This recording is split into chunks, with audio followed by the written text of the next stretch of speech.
ಪೇತ್ರನು ಫೇತ್ ಅಲ್ಲಿ ಮಾತಾಡಿದ. ಪ್ರೀಚಿಂಗ್ ಅಂತ ಹೇಳಿದ್ರೆ the word of faith, speaking from your spirit. ಅದಕ್ಕೆ ಹೇಳ್ತಾರೆ ನಂಬಿಕೆಯ ವಿಷಯವಾದ ಮಾತು, the word of faith. Faith ಅಲ್ಲಿ ಮಾತಾಡೋ ಮಾತು, ಫೇತ್ ಅಲ್ಲಿ ಮಾತಾಡೋ ಮಾತುಗಳು ಅಂತ ಹೇಳಿದ್ರೆ ಒಳಗಿಂದ ನದಿಯನ್ನು ರಿಲೀಸ್ ಮಾಡುವಂತ, ನಂಬುವರ ಹೊಟ್ಟೆಯ ಒಳಗಿಂದ ಜೀವಕರವಾದ ಹೊಳೆಗಳು ಹರಿತು.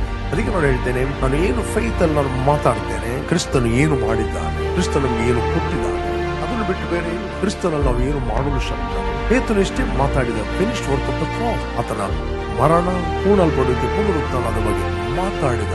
ಈ ಮಾತುಗಳನ್ನು ಇನ್ನೂ ಹೇಳುತ್ತಿರುವಾಗ ಎಲ್ಲರ ಮೇಲೆಲ್ಲ, ಕೇಳಿದವರೆಲ್ಲರ ಮೇಲೆ ಪವಿತ್ರಾತ್ಮ ವರ ಇಳಿಯಿತು. ಎಲ್ಲಿಂದ ಇಳಿಯಿತು? ಪೇತ್ರನ ಒಳಗಿತ್ತು.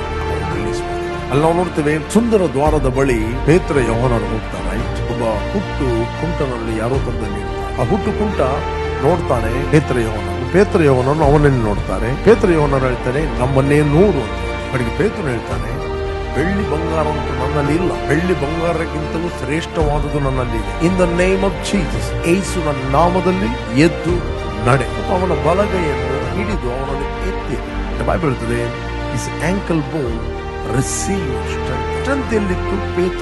ಪೇತ್ರನ ಒಳಗೆ ಪವಿತ್ರಾತ್ಮ ಇದ್ದ. ಪೇತ್ರನು ಮಾತಾಡಿದಾಗ ಆ ವ್ಯಕ್ತಿ ರೆಸ್ಪಾನ್ಸ್ ಕೊಟ್ಟ. ಅವನು ಎಬ್ಬಿಸುವಾಗ ಎದ್ದ. ಅವನು ಹೇಳಲಿಲ್ಲ, ಮೈಂಡ್ ಅಲ್ಲಿ ಫಿಕ್ಸ್ ಮಾಡಿ ಕೂತ್ಕೊಳ್ಳಿಲ್ಲ, ನೋಡು ನಾನು ಹುಟ್ಟಿನಿಂದ ನಾನು ಎದ್ದವನಲ್ಲ, ನೀನು ತಮಾಷೆ ಮಾಡ್ತೀಯ, ನಂಬಿಕೆ ಅಂತ ನಮ್ಗೆ ರೆಸ್ಟ್ ಮಾಡ್ಲಿಕ್ಕೆ ನಾನು ಪೇತ್ರ ಹೇಳಿದ, ಬೆಳ್ಳಿ ಬಂಗಾರ ಅಂತೂ ನಮ್ಮಲ್ಲಿಲ್ಲ, ನಜರೇತಿನ ಯೇಸು ಕ್ರಿಸ್ತನ ಹೆಸರಿನಲ್ಲಿ ಎದ್ದು ನಡೆದ.